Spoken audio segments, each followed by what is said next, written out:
back in Charleston, but I want to just first of all say a few words about what's happening in Israel right now. And needless to say, I'm completely outraged by what has taken place. We are looking at extreme acts of terrorism that must be condemned in no uncertain terms. There is absolutely no justification for terrorism.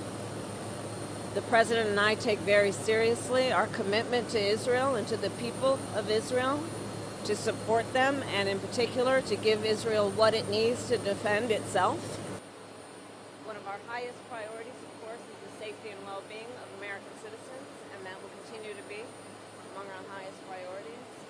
It is also critically important that as we have been, we will stay in constant communication and contact with our allies, with our Israeli partners, with members of Congress, as we have been doing in these last few days. In fact, this morning I was on a call that the President was on with Prime Minister Netanyahu, which is now one of many calls that have taken place, to restate our commitment that is unwavering to stand with Israel and the Israeli people. So thank you. Come on, let's go.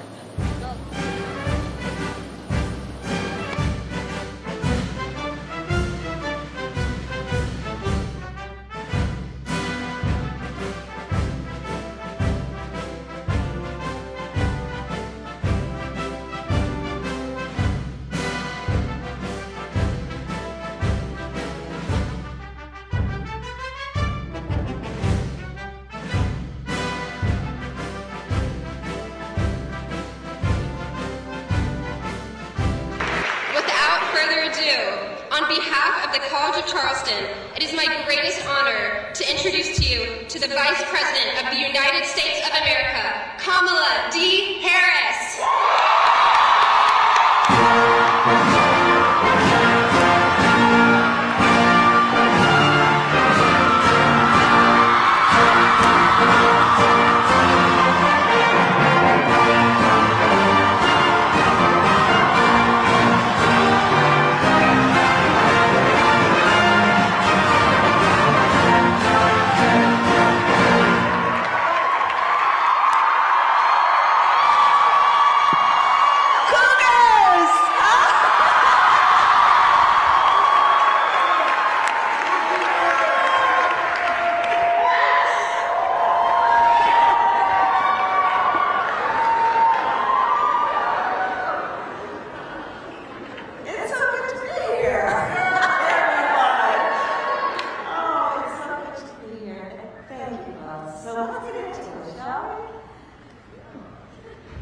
Well, this is a beautiful energy we have here for Madam Vice President.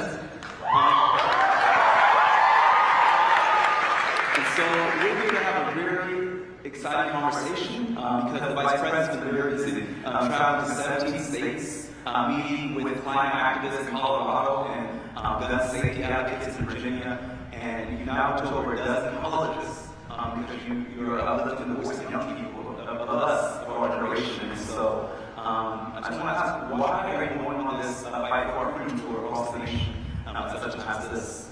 Well, let me start by saying to Justin, I know that many of you probably watched his courage along with the other Justin in the world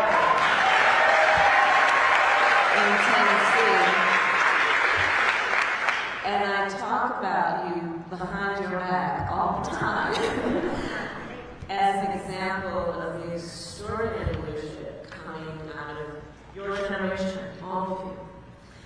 And what it means to live at this moment in time, at the stage of life that you're in, and for you in particular, Justin, to be so extraordinarily courageous and selfless in how you have decided to lift up the voice and the condition of other people. So can you please let me know, Justin?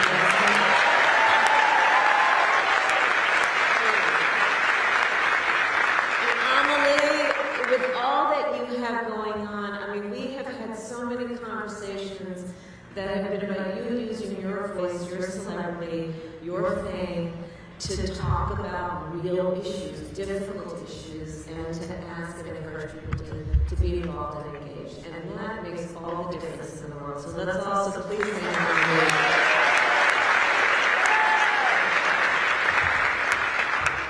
So the reason I decided to do this tour, the Fight for Our Freedoms tour, is there were a number of reasons.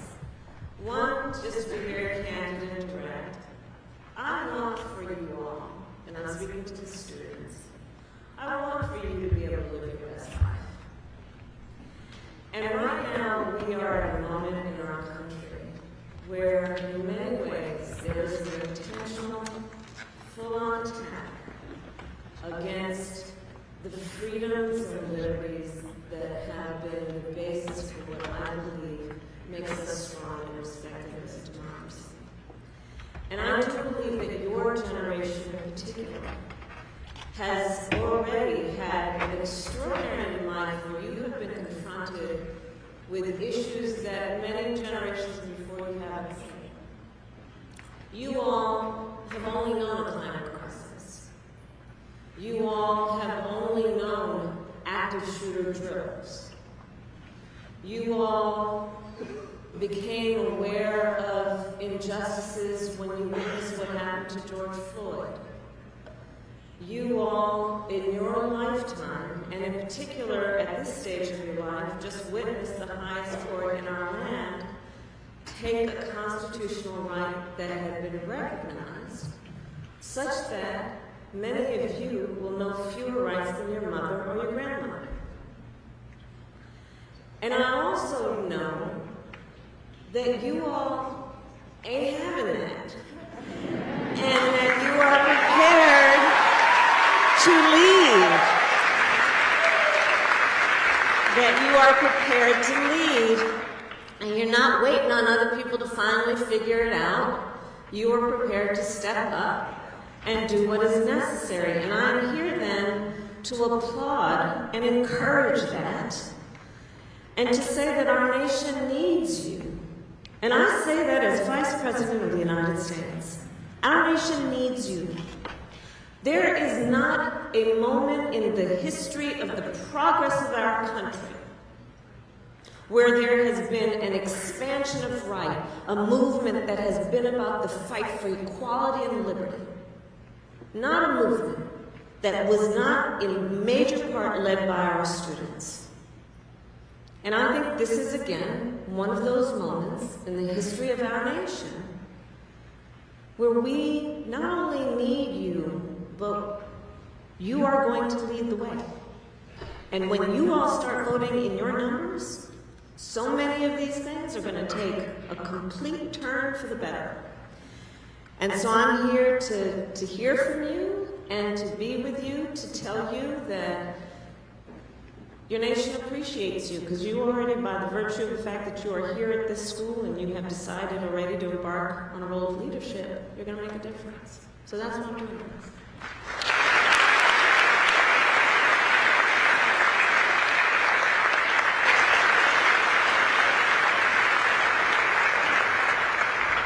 So we are heading to our last question. I want to say thank you for your candor, your authenticity, and your heart in this conversation. It is abundantly clear how much you believe in the power of young people, and I think it just means so much more than you know to all of us. So our last question is, we're in a room with so many impassioned young people, our future leaders, here and on this campus. What is your last advice to us? Well, I've got lots of advice. Let me start with this. So, we talked a little bit earlier about what's happening in this environment. And, and I am traveling the country, and I'm traveling the world. And one of the things that I see happening that gives me great concern is there's almost this perversion about how we define strength, where some would suggest that it's a sign of strength based on who you beat down. instead of what I believe to be the true measure of strength, which is who you lift up. Some who would suggest that it is a sign of weakness to have some level of concern and compassion and care about the suffering of other people. When in fact, that's called empathy, and I do believe that the best and greatest leaders possess that quality, where they have some level of concern and care for the suffering of other people. So, as you continue in your roles of leadership, I would advise that we have the ability to see it when we see it and know what's happening and call it out. I would encourage you each to know that you must have ambition, and it's a good thing. I encourage you to have ambition. I encourage you to see what is possible and what can be unburdened by what has been. I would encourage you to believe in what will make us great and strong as a nation through the lens of having some concern about our neighbor. I would encourage you to not listen when somebody says, well, nobody like you, or you're too young, or nobody like you has done something like that before. I would encourage you not to listen to that. I will tell you, I eat no for breakfast. I don't hear no, and I encourage you not to hear it. And I guess the final point I would make is this. So as Vice President, I have now met with over 100 world leaders, presidents, prime ministers, chancellors, and kings. When we, as the United States of America, walk in those rooms, we walk in those rooms, chin up, shoulders back, with the self-appointed and earned authority to talk about the importance of democracies, rule of law, human rights. But here's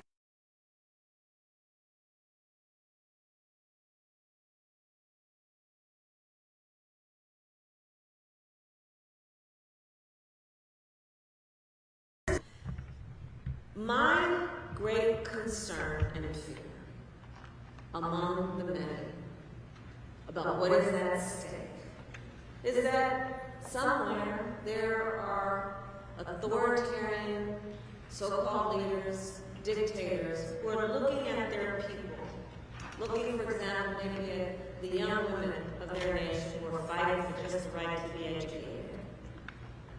And they're saying to those who are fighting for liberty and freedom and equality and fairness and justice, well, you want to hold out the United States as your example? Look what's happening over there right now. And I say this to say that you all being engaged in fighting for fundamental freedoms is about your personal rights and future, your family, your neighbor, and it's going to have an impact on people around the world, very potentially.